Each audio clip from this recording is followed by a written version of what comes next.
kita semua. Pada kesempatan ini kami dari kelompok 5 akan menjelaskan tentang bisnis model kanvas yang telah kami rencanakan akan kami terapkan dalam rencana bisnis kami, yaitu hidroponik, yang usahanya akan kami coba kembangkan di wilayah kabupaten. Baiklah, pada kesempatan kali ini kami akan menjelaskan tentang penerapan bisnis model kanvas terhadap rencana usaha kami, yaitu usaha hidroponik di wilayah kabupaten. Pertama, saya ingin menjelaskan tentang apa itu hidroponik. Hidroponik merupakan salah satu upaya budidaya tanaman dengan memanfaatkan air sebagai media tanam utamanya. Kemudian hidroponik menitik beratkan atau menekankan pemenuhan nutrisi terhadap tanaman. Hal ini tentu untuk menjamin keberlangsungan pertumbuhan dan perkembangan tanaman agar bisa berlangsung dengan baik. Tentunya untuk memberikan hasil yang berkualitas untuk dikonsumsi oleh konsumen. Selanjutnya, saya akan menjelaskan tentang apa itu bisnis model kanvas. Bisnis model kanvas merupakan salah satu rancangan kinerja yang kemudian dikemas dan disajikan dalam bentuk gambar agar mudah dipahami oleh pelaku-pelaku bisnis, agar memudahkan mereka untuk mengidentifikasi, mengevaluasi, melakukan atau memvisualisasikan, kemudian menilai dan melakukan perubahan-perubahan apabila ditemukan kekurangan, kelemahan, ataupun kesalahan-kesalahan terhadap bisnis yang sedang dilaksanakan. Tentunya ini untuk mengoptimalkan kinerja bisnis agar memberikan hasil yang sesuai diharapkan. Selanjutnya kami akan menjelaskan mengapa kami memilih kabupaten sebagai pasar utama kami, mengapa bukan wilayah perkotaan. Yang pertama, alasannya jelas tentu karena wilayah perkotaan tidak asing lagi dengan hidroponik, sehingga untuk melirik pasarnya itu tentu kita mengalami kesulitan apabila kita akan terjun di wilayah perkotaan. Selanjutnya, di wilayah kabupaten dan perkotaan itu kami memiliki pendapat bahwa semua masyarakat memiliki kebutuhan yang sama, yaitu produk segar, tahan lama, dan tentunya sehat. Hal ini semuanya disediakan oleh hidroponik, namun tidak disediakan oleh budidaya tanaman di perkebunan. Dan tentunya hal ini yang menjadi pertanyaannya, apakah produk ini tersedia di wilayah kabupaten atau tidak. Apabila tersedia, kami yakin akan bisa memenangkan pasar. Selanjutnya, kami akan menjelaskan tentang 9 segmen yang saling berkaitan yang memiliki keterikatan dalam menjalankan bisnis model kanvas, yang akan dijelaskan oleh teman-teman saya sebagai berikut. Baiklah, saya akan menjelaskan tentang beberapa segmen. Segmen yang pertama itu adalah customer segment. Customer segment ini adalah elemen pertama yang harus dimiliki dalam memulai bisnis. Model kanvas ini adalah menentukan segmen pelanggan mana yang akan menjadi target bisnis.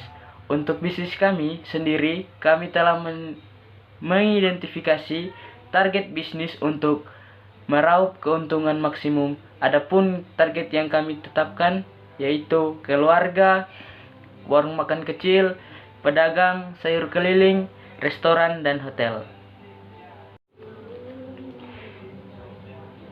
Yang kedua yaitu value proposition. Value proposition ini adalah sekat yang merupakan keunggulan produk. Apa saja sesungguhnya poin-poin yang dapat mendatangkan manfaat yang ditawarkan perusahaan bagi customer segmennya. Hal ini menjadi kesempatan untuk menjabarkan kekuatan dan keunggulan yang membedakan bisnis kita dengan bisnis yang lain. Dalam hal ini, kami telah optimis mampu menjadi manfaat bagi customer segmen disebabkan kami mampu menyediakan produk barang atau jasa yang baru dan tidak tersedia di tempat lain. Berikut manfaat yang akan kami sediakan, yaitu memproduksi sayur segar dan tempat belajar petani dan pelajar untuk pembuatan hidroponik. Yang ketiga adalah channels. Melalui penggunaan channels yang tepat, kita baru bisa menyampaikan value proposition kepada customer segmen. Jadi, cobalah pikirkan channel yang ingin digunakan dengan baik, karena penentuan channel adalah salah satu elemen penting bagi keberhasilan sebuah bisnis. Untuk kami sendiri, kami belum menemukan inovasi channel baru, tetapi kami mengikuti cara bisnis-bisnis lain untuk memasarkan produknya. Di antara channel yang akan kami gunakan yaitu brosur, pameran atau eksibisi, dan media online. Yang keempat, customer relationship. Customer relationship ini merupakan elemen di mana perusahaan menjalin ikatan dengan pelanggannya. perlu pengawasan yang ketat dan intensif agar pelanggan tidak mudah berpaling ke bisnis yang lain hanya karena jalinan hubungan yang kurang baik. Dalam hal ini, kami selalu menjunjung tinggi etika dalam melayani pelanggan. Hal ini tentunya bertujuan untuk menjaga hubungan baik dengan pelanggan, dan kami melayani pelanggan dengan penjualan langsung secara online atau outlet. Yang kelima, revenue streams merupakan bagian yang paling vital di mana organisasi memperoleh pendapatan dari pelanggan. Elemen ini harus dikelola semaksimal mungkin untuk meningkatkan pendapatan bisnis. Jangan sampai ada bahan baku, produk, atau kinerja yang tidak dimanfaatkan secara maksimal. Kami telah Oke, terima kasih. Di sini saya akan menjelaskan key resource dari kelompok kami, kelompok 5. Seperti yang kita ketahui, key resource adalah sekat dalam bisnis model Canvas yang berisikan daftar sumber daya yang sebaiknya direncanakan dan dimiliki perusahaan untuk mewujudkan value proposition mereka.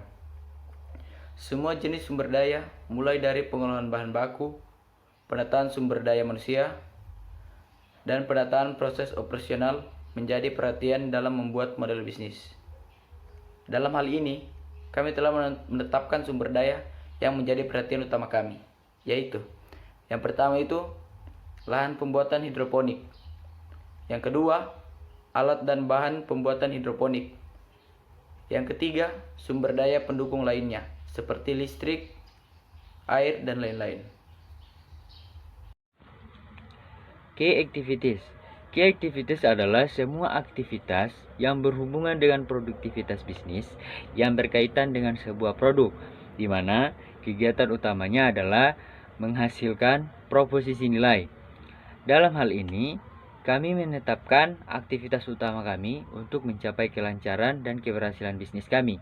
Aktivitas utama kami diantaranya, yang pertama, pembibitan tanaman hortikultura, yang kedua, penanaman tanaman hortikultura, yang ketiga, pemberian nutrisi pada tanaman, keempat, pemanenan, kelima, penanganan pasca panen, keenam, pemasaran. Oke, terima kasih. Di sini saya akan menjelaskan key partnership dari produk kami kelompok 5. Elemen ini berfungsi untuk pengorganisasian aliran suatu barang atau layanan lainnya. Posisi-posisi partner kunci tersebut bermanfaat untuk efisiensi dan efektivitas dari key activities yang telah dibuat.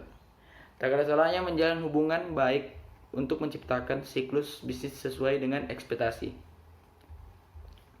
Berikut adalah pihak-pihak yang telah kami targetkan untuk menjadi mitra utama kami dalam produk hidroponik kami ini. Yang pertama itu restoran, yang kedua hotel, yang ketiga BUMDes.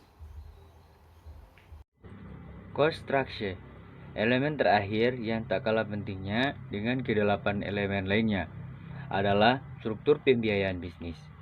Mengelola biaya secara efisien akan membuat bisnis yang dijalani menjadi lebih hemat dan bisa meminimalkan risiko kerugian. Hal ini juga dapat menentukan proposisi nilai yang tepat untuk pelanggan. Berikut adalah struktur pembiayaan yang telah kami tetapkan untuk kelancaran bisnis ini. Yang pertama adalah biaya pembuatan greenhouse dan kerangka hidroponik. Kedua, biaya budidaya sayur. Ketiga, biaya panen dan pasca panen. Keempat, biaya air dan listrik. Dan kelima, biaya sosialisasi, promosi, pajak, dan perizinan. Oke, saat ini saya akan menjelaskan mengenai analisis SWOT yang diterapkan di produk kami kelompok 5. Nah, pertama-tama saya akan menjelaskan mengenai SWOT ini. Ada 4 faktor yang membentuk akronim dari SWOT, yaitu strength, kekuatan, weaknesses, kelemahan, opportunities, peluang, dan yang terakhir itu ada threats atau ancaman. Nah, SWOT ini adalah metode perencanaan strategis yang digunakan untuk mengevaluasi kekuatan, kelemahan, ancaman, dan peluang. Nah, Dan proses ini melibatkan penentuan tujuan yang spesifik dari spekulasi bisnis atau proyek dan mengidentifikasi faktor internal dan eksternal yang mendukung dan yang tidak dalam mencapai tujuan tersebut. Nah, analisis SWOT dapat diterapkan dengan cara menganalisis dan memilah berbagai hal yang mempengaruhi keempat faktornya, di mana aplikasinya adalah bagaimana kekuatan mampu mengambil keuntungan dari peluang yang ada, bagaimana mengatasi kelemahan yang mencegah keuntungan dari peluang yang ada, dan bagaimana cara mengatasi kelemahan yang mampu membuat ancaman menjadi nyata atau menciptakan sebuah ancaman baru. SWOT yang diterapkan oleh kelompok kami di produk yang kami kembangkan ini. Nah, pertama itu ada strength, kekuatan. Nah, tanaman pangan hasil produksi hidroponik merupakan sayur segar dan berkualitas. Nah, kenapa kami bisa bilang sayur segar dan berkualitas? Karena kami bisa menjamin mulai dari pembuatan hidroponik sampai produk yang sampai ke tangan konsumen itu bisa kami jaga kestabilan dan mutu dari produk tersebut. Yang kedua ada weakness, kelemahan. Nah, pertama itu tanaman produksi hidroponik memiliki harga yang relatif tinggi. Seperti yang kita ketahui bahwa sehat itu mahal. Nah, dan di sini kami menawarkan sebuah sayur segar dan berkualitas. Tentunya itu akan berpengaruh di kesehatan juga. Kalau kita makan sayur yang segar dan berkualitas yang baik, itu akan menjadi kesehatan bagi tubuh kita. Nah, yang selanjutnya yang menjadi kelemahan kami adalah masyarakat milenial masih sedikit. Nah, masyarakat milenial masih sedikit dalam artian masih banyak orang-orang yang mau membeli barang yang murah. Nah, sedangkan yang ditawarkan produksi hidroponik yang ditawarkan oleh kami ini harganya relatif tinggi. Kita lanjut ke opportunities atau peluang. Nah, peluang yang kami miliki di sini yaitu belum ada tanaman yang diproduksi dengan hidroponik sebelumnya yang dijual berbasis online seperti yang kami terapkan pada bisnis kita kali ini. Nah, selanjutnya ada ancaman. Nah, ancaman yang terjadi di bisnis kita kali ini adalah wilayah kabupaten rata-rata masih didominasi oleh area-area atau kawasan pemukiman rakyat yang masih tergolong asri, sehingga perkembangan hama dan penyakit itu masih relatif tinggi. Sekian analisis SWOT dari saya. Terima kasih.